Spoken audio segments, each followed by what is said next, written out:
Good morning dear students. आज हम जो टॉपिक लेने जा रहे हैं आयनिक सॉलिड्स, यानी कि हमने जैसे कि एमओटी पढ़ा था, एमओटी एंड वीबीटी, एंड इसी के अंतर्गत फिर अपन ने एक टॉपिक लिया था वेस्पर्ट, VACEPRT, वेस्पर्ट है।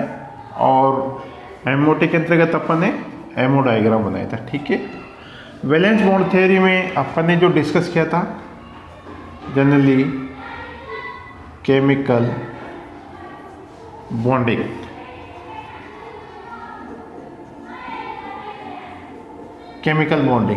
ओके। तो डियर स्टूडेंट्स, केमिकल बॉन्डिंग में स्पेशली अपन ने जैसे बात की थी covalent nature, covalent bond and ionic bond.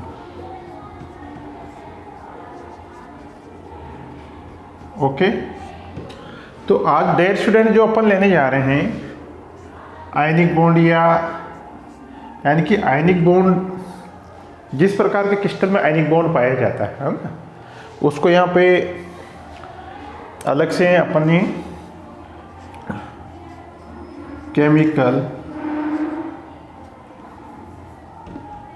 Chemical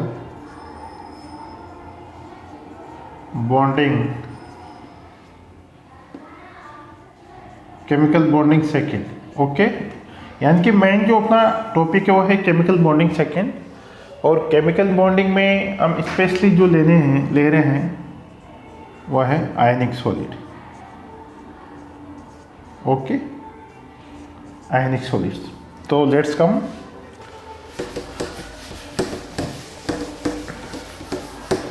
यहाँ पे देखते हैं हम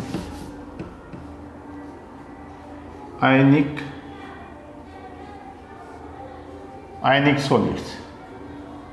तो डियर स्टूडेंट्स, हमने जो इससे पहले दिन किया था type of the ionic solids means that AB, AB2, AB3 है ना। AB जैसे NaCl है, सीजियम क्लोराइड है, इनका दिन किया था टाइप ऑफ आयनिक सॉलिड्स है ना। इसमें AB,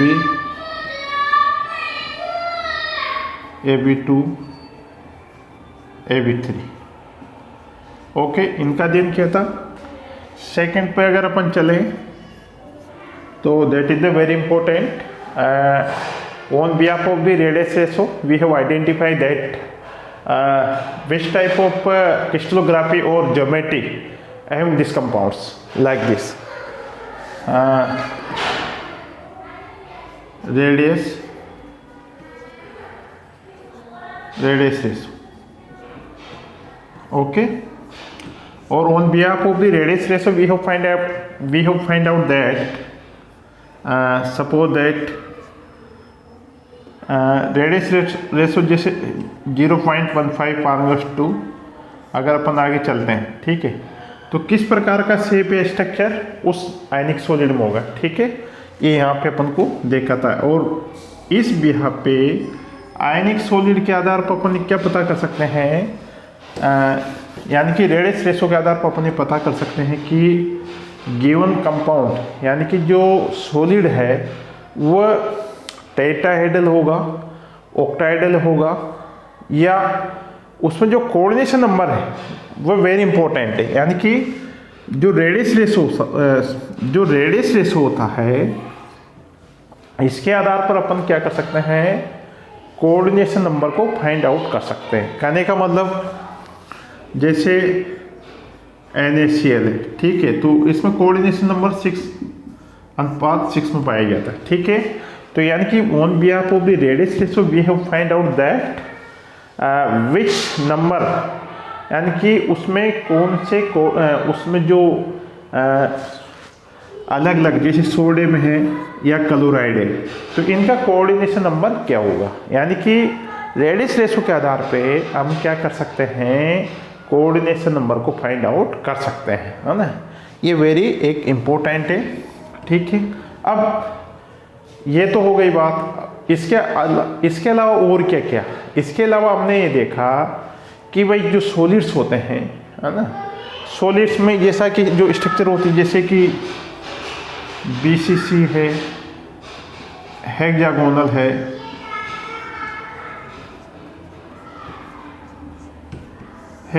है, BCC है ना, बॉडी SCPN के हेक्सागोनल क्लोज पैकिंग या क्यूबिक क्लोज पैकिंग है, CCP है।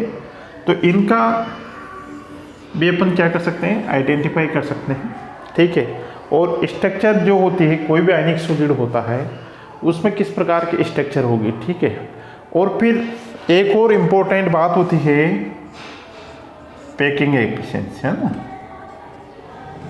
ये ध्यान रखो, यानी कि पैकिंग एफिशिएंसी क्या है। तो ये सबका अध्ययन हमने कर लिया। अब आज जो इम्पोर्टेंट ये होता है कि कोई भी आयनिक सॉलिड होता है और उस आयनिक सॉलिड की जो क्रिस्टल होता है ना, तो first of all what is the definition of crystal, है ना, यानी कि वे अणु या पार्टिकल जो अपनी निश्चित आकार व आकृति बनाए रखते हैं, ठीक है, क्या कहलाएंगे, क्रिस्टल कहलाएंगे, यानी कि क्रिस्टलाइन फॉर्म होंगे, ठीक है। यानी कि उनके एक निश्चित अरेंजमेंट होगा, रेगुलर अरेंजमेंट होगा, वो क्या होंगे, क्रिस्टल होंगे, यानी कि जो ठोस निश्चित ज्यामिति के आकार आकृति वाले होते हैं, ठीक है। ये तो हो गया क्रिस्टल। अब माय डियर स्टूडेंट्स, जो क्रिस्टल होते हैं, क्रिस्टल में भी अपन ने देखते हैं कई बार डिफेक्ट्स आ जाते हैं, ठीक है, यानी कि उसमें जो सॉलिड्स होते हैं उसमें क्या हो जाता है, डिसलोकेशन हो जाता है। अब डिसलोकेशन क्यों होता है, अब जनरली अपन अगर केमिस्ट्री की बात करें, केमिकल साइंस की बात करेंगे, तो यहाँ पे बेसिक क्या देखा जाता है, पॉजिटिव आयन और नेगेटिव आयन होता है ना, दो प्रकार के आयन होते हैं। अब इनमें डिसलोकेशन किस कंडीशन में होते हैं उनका हम आज यहाँ पर अध्ययन करेंगे। और डेयर स्टूडेंट्स, ये कई बार पूछा जाता है, what is the defects, which type of defects found in the ionic solids, that is the important. तो डेयर स्टूडेंट्स, ये देखिएगा जो लेटेस्ट डिफेक्ट्स होते हैं वो कितने प्रकार के होते हैं, तो यहाँ पर देखना पहले, यानी कि लेटेस्ट डिफेक्ट्स, है ना, लेटेस्ट डिफेक्ट्स, है ना। और लेटेस्ट डिफेक्ट्स, ये लेटेस्ट जो डिफेक्ट्स होते हैं, लेटेस्ट डिफेक्ट्स कितने प्रकार के होते हैं, तो सबसे पहले देखना, सबसे जो इम्पोर्टेंट होता है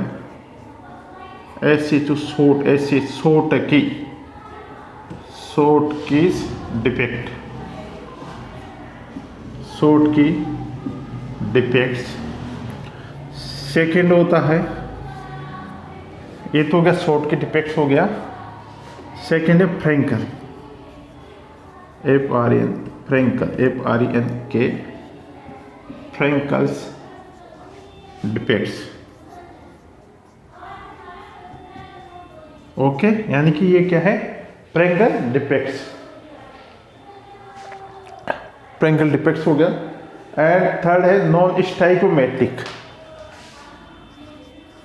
थर्ड है non stoichiometric, non stoichiometric defects, STIOCHECHIO,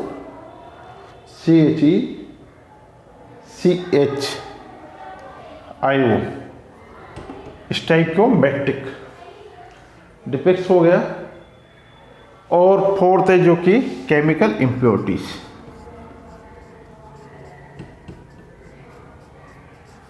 chemical impurities,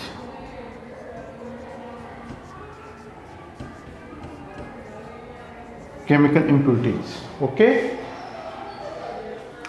तो डेयर स्टूडेंट्स, इस प्रकार का क्वेश्चन पूछा जाता है और ये बहुत ही वेरी इंपॉर्टेंट है, लाइक दिस, यानी कि लेटेस्ट डिफेक्ट्स क्या होते हैं, स्पेशली दो प्रकार के जो डिफेक्ट्स होते हैं, ये कई बार एग्जाम में पूछा जाता है। शॉर्ट की डिफेक्ट्स क्या होता है, फ्रैंकल डिफेक्ट्स क्या होता है, नॉन स्टाइकोमेट्रिक केमिकल इम्प्योरिटीज, यानी कि कोई भी आयनिक सॉलिड होता है तो एक जनरल यानी कि जो एक अपन जनरलाइज कर सकते हैं शॉर्ट की डिफेक्ट से, फ्रेंकल डिफेक्ट से, और नॉन स्टाइकोमेट्रिक यानी कि पॉजिटिव आयन और नेगेटिव आयन इम्बेलेंस हो, ठीक है, और केमिकल इम्प्योरिटीज यानी कि कहने का मतलब इस प्रकार का जो डिफेक्ट्स होता है केमिकल इम्प्योरिटीज या कह सकते हैं कोई किसी प्रकार का जो आयनिक सॉलिड होता है उसमें बाहर से अगर कोई केमिकल इनपुट कर दिया जाता है तो उसमें इम्प्योरिटीज हो जाएगी और इस वजह से भी वो क्या हो जाता है, उसमें डिफेक्ट्स आ जाता है, ठीक है। तो अब अपन क्या करेंगे, वन बाय वन लेंगे। सबसे पहले लेंगे Schottky defects, like this Schottky SCHO,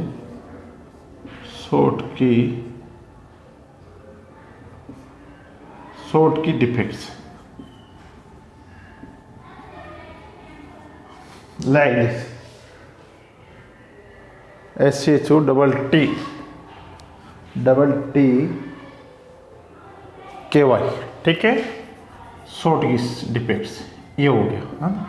तो डेयर स्टूडेंट्स एक जनरली मैं यहाँ पे आपके सामने एक अरेंजमेंट बनाऊंगा पॉजिटिव आयन और धन आयन का, उसके बाद मैं समझाऊंगा आपको लाइक दिस। सबसे पहले देखना इस प्रकार से positive ion, negative ion, positive ion और फिर negative ion, positive ion, like this, ठीक है। और यहाँ पे नेगेटिव आयन है, पॉजिटिव आयन है, नेगेटिव आयन है, पॉजिटिव आयन है, नेगेटिव आयन है, ठीक है। धन आयन है, इसके बाद में ऋण आयन है, फिर धन आयन है, फिर ये ऋण आयन है, ये धन आयन है, ठीक है। इस तरह से ये लैटिस ही है यानी एक क्रिस्टल आयनिक सॉलिड, इस तरह से, ठीक है। और इसमें I think that negative ion, positive ion और नेगेटिव आयन, पॉजिटिव आयन और नेगेटिव आयन, लाइक दिस, इस प्रकार से ये अरेंजमेंट होता है इसमें। माना कि कोई ये आयनिक सॉलिड है, ठीक है।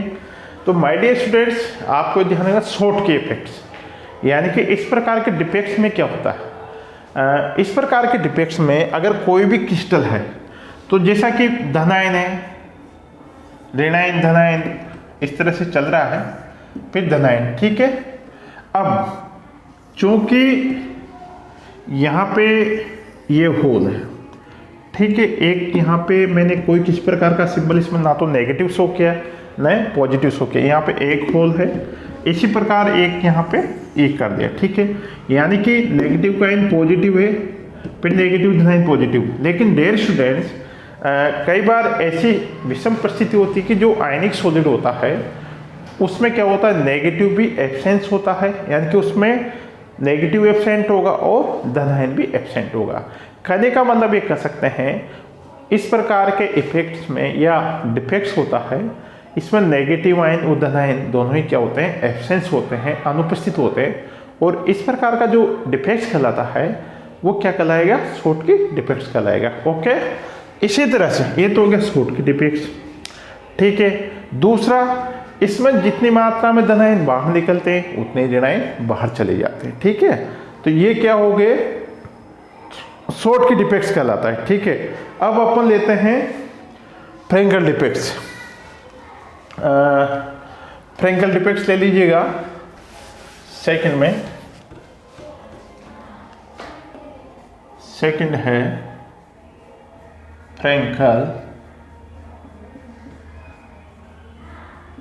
फ्रेंकल्स डिफेक्ट्स,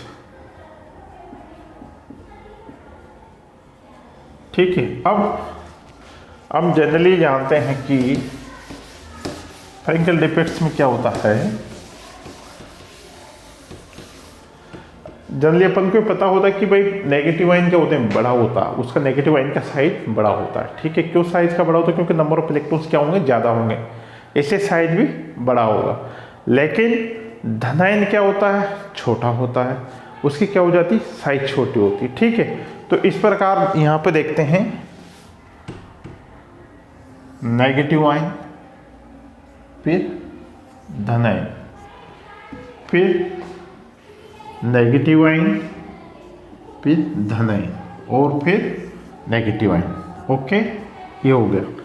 अब यहां पे धनायन है, नेगेटिव आयन है, ठीक है, और ये होल हो गया, फिर नेगेटिव आयन है, पॉजिटिव आयन है। इस तरह से नेगेटिव आयन की साइज बड़ी होगी, पॉजिटिव आयन की साइज छोटी होगी, नेगेटिव आयन की बड़ी होगी, पॉजिटिव आयन की ये।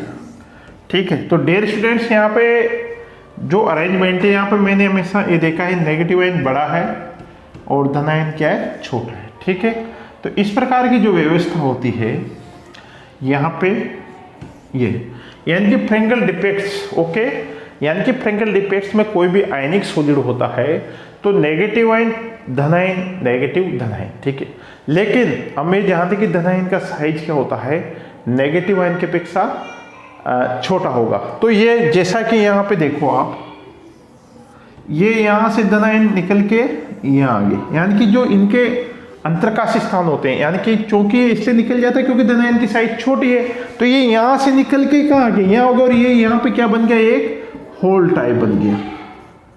ठीक है, ये हो जाता है।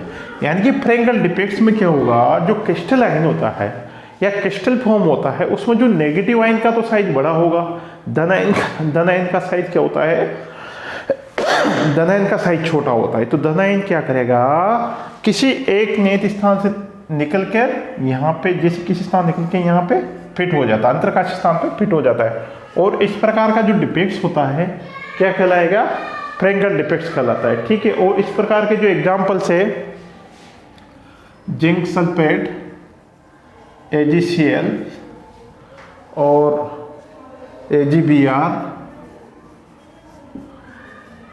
और AgI।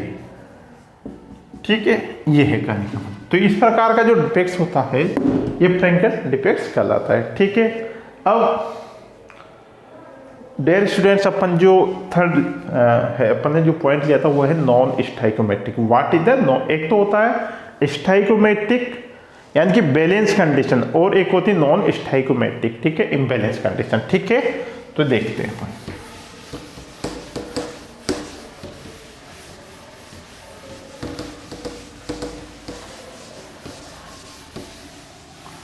जो थर्ड टाइप थी होती ही नॉन स्टाइको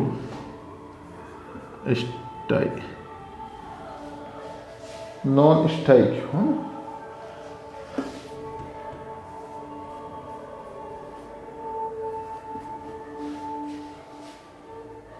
आयो।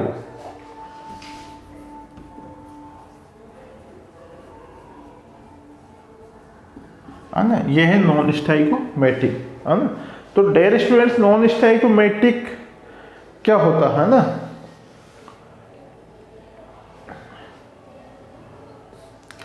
यानी कि नॉन स्टाइकोमेट्रिक। ठीक है, अब इसमें नॉन स्टाइकोमेट्रिक में भी क्या होगा, हाँ, कहने का मतलब ये मैंने बोला था भाई, एक तो स्टाइकोमेट्रिक होता है, बैलेंस कंडीशन होती है। स्टाइकोमेट्रिक को क्या कर सकते हैं अपन, एक बैलेंस फॉर्मूला में शो कर सकते हैं, लेकिन नॉन स्टाइकोमेट्रिक में अपन बैलेंस फॉर्मूला नहीं हो सकता। कहने का मतलब उसमें कुछ इफेक्ट होता है, यानी कि वो इम्बैलेंस होता है, यानी कि जो दो एटम होते हैं उसमें एक अधिक मात्रा में होगा या एक कम मात्रा में होगा। ठीक है, अब इसका एग्जांपल है, देखो दो प्रकार का मैं बता देता हूं। Metal in excess, metal in excess, okay, यानी कि मेटल इन एक्सेस अमाउंट, ये ध्यान रखना। एक तो ये हो गया मेटल इन एक्सेस अमाउंट, यानी कि ये देख लीजिएगा, और मेटल इन डेफिशिएंसी सेकंड है मेटल इन डेफिशिएंसी, DFI डेफिशिएंसी।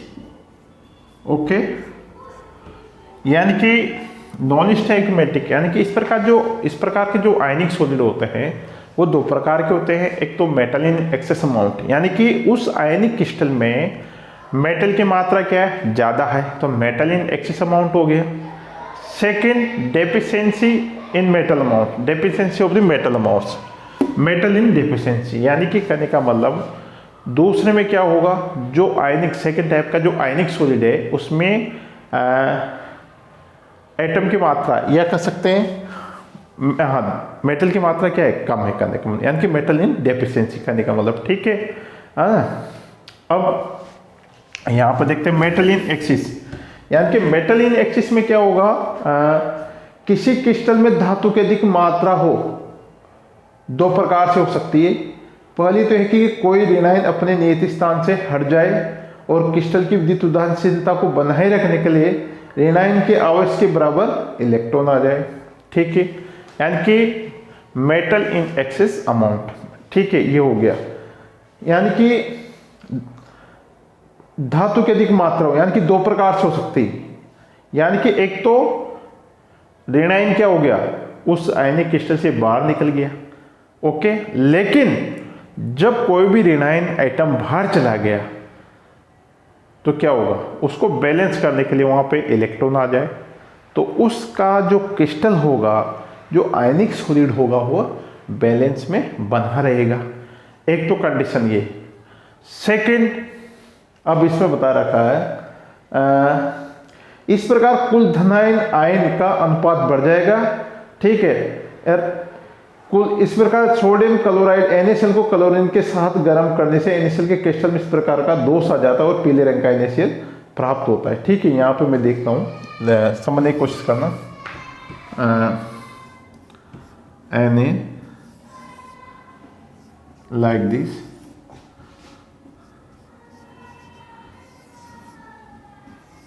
ये हो गया, ठीक है।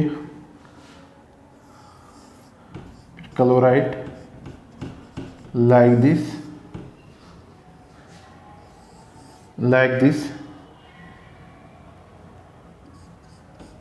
ये हो गया। सोडियम क्लोराइड, सोडियम, ये क्लोराइड, ठीक है, ये है। अब जैसे सपोज दैट क्लोराइड है, यहां से ये क्रिस्टल है और लाइक दिस क्लोराइड, सोडियम,